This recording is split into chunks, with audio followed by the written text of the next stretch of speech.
നമുക്ക് post tubes കൊണ്ടൊരു organiser ഉണ്ടാക്കിയാലോ. അപ്പം ഇനിയിപ്പോൾ പോസ്റ്റ് ട്യൂബ്സ് ഇല്ലെങ്കിൽ പഴയ പ്ലാസ്റ്റിക് ബോട്ടിലൊക്കെ ഇല്ലേ, അതിൽ കാണുന്ന പോലെ ഒന്ന് കട്ട് ചെയ്തെടുത്താൽ മതി. എന്നിട്ട് നമുക്കൊരു പഴയ ബുക്കിൻ്റെ ഒരു പുറംതാൾ നമ്മളിവിടെ എടുക്കുന്നുണ്ട്. അതിൽ കാണുന്ന ഒരു പേപ്പർ വെച്ച് കവർ ചെയ്ത് കൊടുക്കുക. ഞാനൊരു ഒരു പഴയ ടെക്സ്റ്റ് ബുക്കിൻ്റെ കുറച്ച് പേജസ് ആണ് ഉപയോഗിക്കുന്നത്. അതിലെനിക്കിഷ്ടമുള്ള കുറേ കളേഴ്സൊക്കെ വരുന്നുണ്ട്, അതാണ് അതെടുത്തത്. ഇനിയിപ്പോൾ നമുക്ക് പത്രമാണെങ്കിലും ഉപയോഗിക്കാം. അതിനുശേഷം ഒരു ടിഷ്യൂ പേപ്പർ എടുത്ത് ഈ കാണുന്ന പോലെ ഒന്ന് ചുരുട്ടി നമ്മുടെ പോസിറ്റീവിൻ്റെ മേലിൽ ഇതുപോലെ ഒന്ന് പശ വെച്ച് ഒട്ടിച്ചു കൊടുക്കണം. 3 ഇതുപോലെ ചെയ്ത് കൊടുക്കണം. അതിനുശേഷം പേപ്പേഴ്സ് എടുക്കുക. ഈ കാണുന്ന പോലെ ഒരു ചെറിയ സ്റ്റിക്ക് വെച്ച് ഇതുപോലെ ഒന്ന് റോൾ ചെയ്ത് അതിൻ്റെ അറ്റം ഒന്ന് പശ വെച്ച് ഒട്ടിച്ചു കൊടുക്കണം. ഇത് കുറച്ച് അധികം ഉണ്ടാക്കണം, അതുകൊണ്ട് കുറച്ച് ടൈം കൺസ്യൂമിങ് ആണ്, എന്നാലും കുഴപ്പമില്ല. എന്നിട്ട് ഇത് ഓരോന്നും എടുത്ത് ഇതുപോലെ ഒന്ന് അറേഞ്ച് ചെയ്ത് പോസിറ്റീവിന് മേലിൽ ഒട്ടിച്ചു കൊടുക്കുക.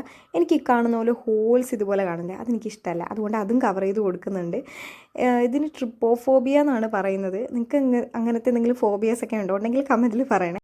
അതിനുശേഷം വീണ്ടും ടിഷ്യൂ പേപ്പർ എടുക്കുക. അതിൽ കാണുന്ന പോലെ ഒന്ന് ചുരുട്ടി ഒരു വള്ളിയൊക്കെ പോലെ ഒട്ടിച്ചു കൊടുക്കുക. അത് നമ്മൾ പെയിൻറ്റും കൂടെ ചെയ്യണേ. നമ്മൾ കുറച്ച് ലീവ്സും കൂടെ ഒട്ടിച്ചു കൊടുക്കുന്നുണ്ട്. അതിൻ്റെ ക്ലിപ്പ് സംഭവം കയ്യിൽ നിന്ന് പോയി.